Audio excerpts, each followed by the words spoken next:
ఐక్యత, అంగన్వాడీ ఉద్యోగుల ఐక్యత, అంగన్వాడీ ఉద్యోగుల సమస్యలను వెంటనే పోరాటం. సమస్యలు పరిష్కారం అయ్యేంత వరకు పోరాటం. సమస్యలు పరిష్కారం అయ్యేంత వరకు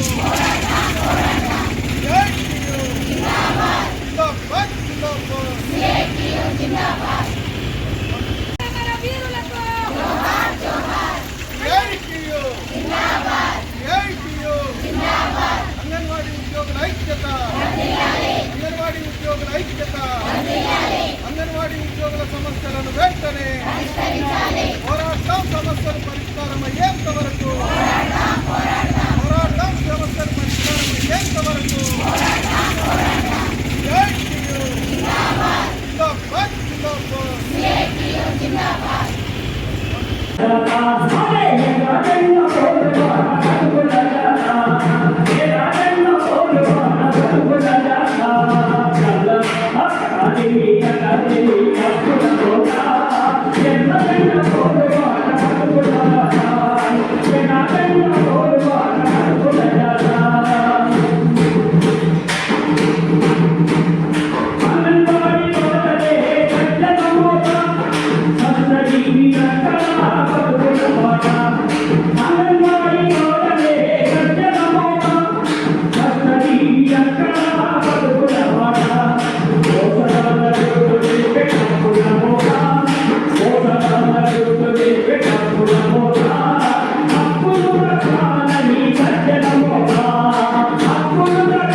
అనేక విషయాలు జరిగిన పోరాటాల గురించి, జరగబోయే పోరాటాల గురించి కూడా చర్చ జరిగింది.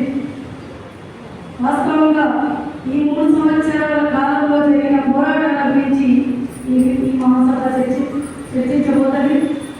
వచ్చే 3 సంవత్సరాల కోసం కూడా పోరాటాల గురించి చర్చిస్తుంది ఈ మహాసభ.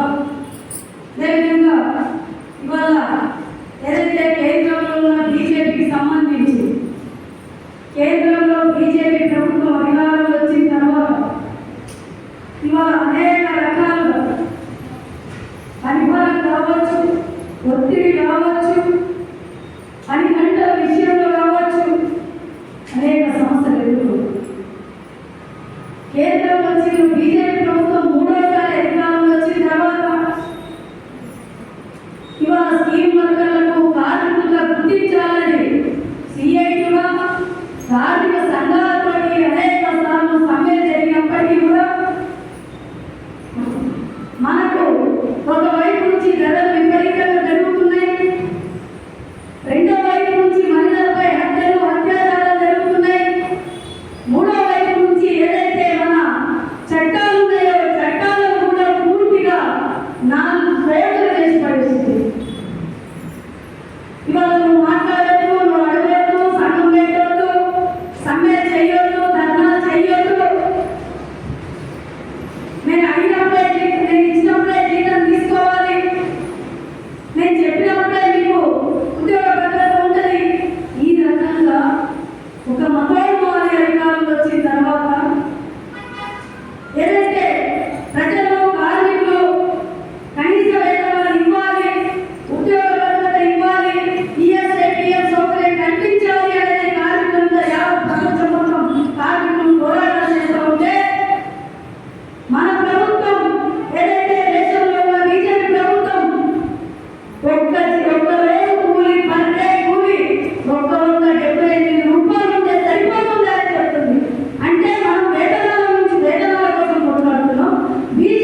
వర్గాలకు కార్మికులుగా గుర్తించకుండా, ఉద్యోగ భద్రత కల్పించకుండా, ఉన్న వేతనాలను తొలగించాలని, ఉన్న జీతాలను తగ్గించాలని ఒక ఆలోచన బీజేపీ ప్రభుత్వం తీసుకొస్తాము.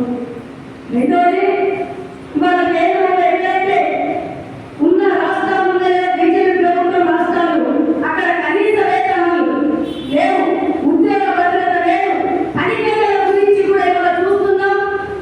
త్యాగాలు పోరాటాలు చేసి 16 గంటల పనిని ఇవాళ 8 గంటల పరిజ్ఞానాన్ని సాధించుకుంటే ఆ 10 గంటలు సరిపోవు. ఇప్పటికే చెప్పడం అక్కడంతా చెప్పారు. ఉదయం లేస్తే సాయంత్రం వరకు పని ఉంది, రాత్రి 10 గంటలకైనా ఆన్లైన్లో సమాచారం ఇవ్వాల్సిన పరిస్థితి ఏర్పడింది. కానీ మన పని ఏమనుకుంటున్నాం, 8 గంటల్లో ఉండాలి అనుకుంటే కేంద్ర ప్రభుత్వం 12 గంటల పని ఉండాలనేది విధానం.